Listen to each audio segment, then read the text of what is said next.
Hello दोस्तों, अस्सलाम वालेकुम। कैसे हैं आप सब? उम्मीद करती हूँ आप सब बहुत अच्छे होंगे और हम सब भी अच्छे हैं। तो देखिए बाजी और जा रही हैं अपने घर। आजा बुआ जा रही है, आजा सद्दू। और आपने देखा ना, सद्दू ऊपर से बुआ को बाय कह रहा है, तो बाजी और अपने घर गई। तो मैं बाहर तक आए थे छोड़ने, तो ये हमारे सामने रहती हैं। तो इन्होंने अपने हाथों में मेहंदी लगवाई थी मेरी जेठानी की लड़की से। अच्छी लगाती है, सुंदर लगाती है वो मेहंदी। और ये फिर बाजी और चली गई थी ना, उसके दूसरे दिन का ब्लॉग है। मुझे करनी थी घर की थोड़ी साफ़ सफाई। जो कपड़े नहीं पहनते वो सारे मैंने उठा के रखे हैं, और जो पहनते हैं वो ही रखते हैं। वो इधर लग रही है अभी अपने दादा दादी कमरे की सफाई करने के लिए। ये अम्मी पापा का रूम है, तो इसमें जो कपड़े वगैरह रखते हैं अम्मी पापा, उसको आफरीन साफ़ कर रही है। और आज की बात है, कल से रोज़े चालू हो जाएंगे। और मैं फिर ये शाम का ब्लॉग है। शाम को मैंने की थी रसोई की सफाई, तो वो काफ़ी रात हो गई थी मुझे सफाई करते करते, क्योंकि फिर नहीं मिलेगा टाइम और सब। और फ्रेंड्स देखिए, ये रोज़े का चांद दिख गया।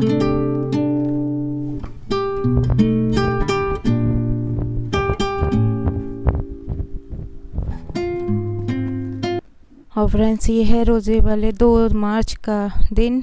मैं उठी थी शहरी में, सबने शहरी कर ली है, तो मैं मेरे लिए और इनके लिए लेके जाऊंगी रूम में। और आज मेरे बच्चे भी, उन्होंने भी, दोनों ने रोज़े रखा है। देखती हूँ, बेटी तो खैर पिछले साल भी उन्होंने रख लिए थे, लेकिन बेटे का पता नहीं रखेगा या नहीं, मगर शहरी तो कर ली है। अब देखते हैं शाम तक रखेगा क्या। और देखिए ये सद्दू, मैं कपड़े धो रही थी, मैं इससे मना कर रही थी कि निकल के मत जा, फिर भी निकल के जा रहा था। और आप सुनिएगा क्या कह के गया मुझसे। इसकी आवाज़ आएगी अब। और मैं इससे मना कर रही थी, मान रहा नहीं था।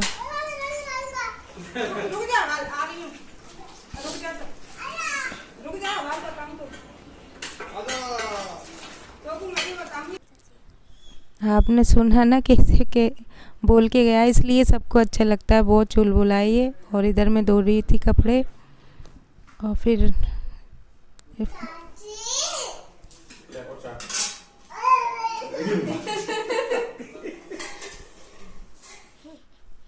फ्रेंड्स शाम का टाइम हो गया था और इफ्तारी का टाइम, बनाने का टाइम हो गया। और मेरे बेटे ने पूरा रोज़ा रख लिया शाम तक। और इसकी डिमांड थी पाव भाजी बनाने की, कि मैंने पहला रोज़ा रखा है तो मेरे लिए पाव भाजी बनाना। तो मैंने इसके लिए पाव भाजी बना रही हूँ मैं। इसको बहुत पसंद है। कहीं भी हम शादी वगैरह में जाते हैं ना, तो इसको पाव भाजी बहुत पसंद है। तो मैं इसके लिए पाव भाजी बना रही हूँ, बिल्कुल सिंपल तरीके से बनाऊंगी। ये मैंने कुछ सब्जियां ली हैं, गोभी, आलू, गाजर और मटर। इनको मैं उबाल लूँगी, सिर्फ थोड़ा सा पानी डाल के उबलने के लिए रख दूँगी। इधर मैंने छोले पहले उबाल लिए हैं, बस छोले छोकूँगी और पकौड़ी बनाऊँगी। और फल वगैरह और नल्ले पापड़ वगैरह हो जाएंगे। बस थोड़ा थोड़ा ही बनाएंगे। और मुझे लग नहीं रहा था कि बेटा इतने टाइम तक रोज़ा रख लेगा, पर उसने पूरा टाइम रोज़ा रख लिया। नहीं तो इसको 1 मिनट भी भूख बर्दाश्त नहीं है। लेकिन फिर भी ना, इसने नमाज भी पढ़ी, रोज़ा भी रखा। तो मैं इनकी चलो उसकी फेवरेट चीज़ बना लेते हैं। तो मैं इधर उसकी करूँगी तैयारी। तो इधर कोई गेस्ट आ गए थे, तो फिर उनके लिए मैं चाय बनाने लग गई। तो मैं अभी थोड़ी देर बाद छोले छोकूँगी। और यहाँ पे देखो सब्जियाँ हो गई थी। सद्दू देखो ऐसे ही बैठा रहता है, ये हमारे पास ही। और ये सब्जियां मैंने मसल ली हैं, मतलब सॉरी, मैं ये मसल रहे हैं। सब्जियां ठंडी हो गई थी, मैं और कुछ कर रही थी, तो ये यहाँ पे सब्जियां मसल रहे हैं। और ये अच्छी तरह ठंडी हो जाएंगी, फिर इनका मसाला तैयार करूँगी मैं। और मेरे पास ही बैठा है सद्दू। और इधर देखिए मैंने तेल गरम कर दिया। तेल क्या, थोड़ा सा रिफाइंड लिया है, और बाकी तो मक्खन में ही बनती है ये सब्जी भाजी पाव की। तो ये पूरी मक्खन में ही बनती है। तो थोड़ा सा रिफाइंड लिया है मैंने, क्योंकि मक्खन थोड़ा टाइट हो जाता है ना जब सब्ज़ी ठंडी हो जाती है। तो उधर पल्ले गैस पे हो रहा है तेल गरम। पकौड़ी के लिए पकौड़ी बना लूँगी और नल्ले पापड़ बना लूँगी। छोले मैंने छौंक दिए हैं, छोले थोड़े से ही छौंके हैं जो पापा को अच्छे लगते हैं इसलिए। और मैंने थोड़े से रिफाइंड में मक्खन डाल दिया है। अब मैं इसमें डालूँगी थोड़ी सी प्याज, बाकी की थोड़ी सी रख लूँगी ऊपर से डालने के लिए। इसमें है अदरक और लहसुन, थोड़ा सा मैंने वैसे ही कूट लिया था तो अदरक लहसुन कुटा हुआ डाल दिया है, थोड़ी सी प्याज डाल दी है। अब इसी में ही मैं कश्मीरी लाल मिर्च और पाव भाजी मसाला डाल दूँगी जिससे अच्छा टेस्ट आ जाएगा मसाले में।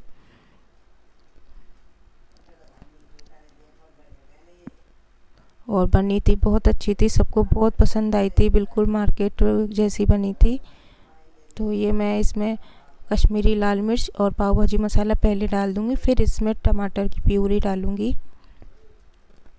और इसमें पहला रोज़ा है ना तो इसमें पता नहीं चलता टाइम का, तो टाइम यूँ ही हो गया था, लेकिन फिर भी मैं टाइम से 5 मिनट पहले फ्री हो गई थी। हर चीज़ से सब चीज़ बना ली थी मैंने, लेकिन फिर भी तो टाइम का पता नहीं चलता ना पहले में, तो बहुत जल्दी हो रही थी, कभी ये करो कभी वो करो। और बच्चे तो छोटे होते हैं तो उनको तो ऐसे लगता है कि एक मिनट बहुत भारी होता है उनके लिए।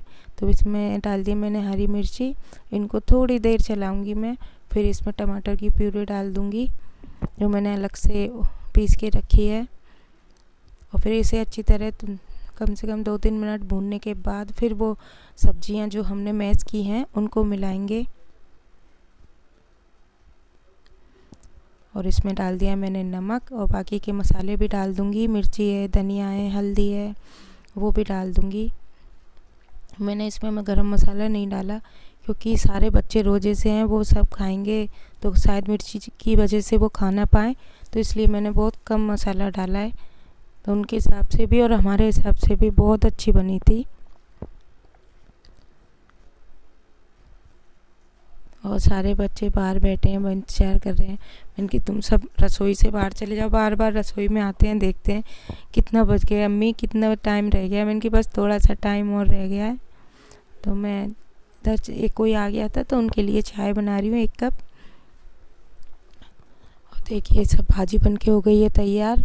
और इधर मैं पाव सेक लूँगी, तो मैंने थोड़ा सा मक्खन गरम कर लिया है, उसमें थोड़ी सी भाजी डाल दी है और ऊपर से इनको सेक लूँगी तो बिल्कुल हो जाएगा मार्केट स्टाइल जैसा। तो वो आए थे ना हमारे घर पे गेस्ट, तो उनके लिए भी मैंने दी थी, तो उनको बहुत अच्छी लगी थी।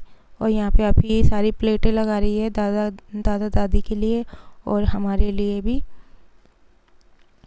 तो छोटू बोल रहा था कि उसे ना अपने अलग से खानी है, दादा दादी के पास नहीं खानी, तो मैं उसके लिए अलग से प्लेट लगा रही थी। और मुझे देर हो रही थी ना तो थोड़ी सी पकौड़ी रह गई थी, तो ये मेरी हेल्प कर रहे थे। और जो हमारे 2-3 घर हैं, हमारे घर के ही मेरी 2 जेठानियाँ हैं और मेरी खाला सास हैं, जो उनके घर तो पहुँचाना है ना, तो 2-3 घर जगह पहुँचाना है मुझे। तो मुझे इसलिए इतनी जल्दी हो रही थी ना कि जल्दी से ये सीख जाएँ, क्योंकि पहला है कि टाइम नहीं बचा अभी, तो फिर इतना सब बनाने का कोई फ़ायदा नहीं रहता। क्योंकि ना मैं इसको छोटू को बता रही थी कि अम्मी दुआ मांग लो, कि हाँ मैंने की दुआ मांग ले, कैसे मांगूँ, मैंने की ऐसे मांग ले। तो मैं उसे बता रही थी कि इस तरह से दुआ मांग, क्योंकि जो रोज़े से पहले का जो टाइम होता है ना, रोज़ा खुलने से पहले उसे 10-15 मिनट बैठ के मुसल्ले पे फिर दुआ मांगो, इंशाल्लाह दुआ कबूल होती है। और सब ऐसे ही कहते हैं। और सब कम से कम रोज़ा खुलने से 10 मिनट पहले सबको अपने अपने काम छोड़ देने चाहिए और मुसल्ले पे बैठ के दुआ मांगनी। आपको मेरा छोटा सा ब्लॉग कैसा लगा बताइएगा ज़रूर, दुआ में याद रखिएगा। अल्लाह।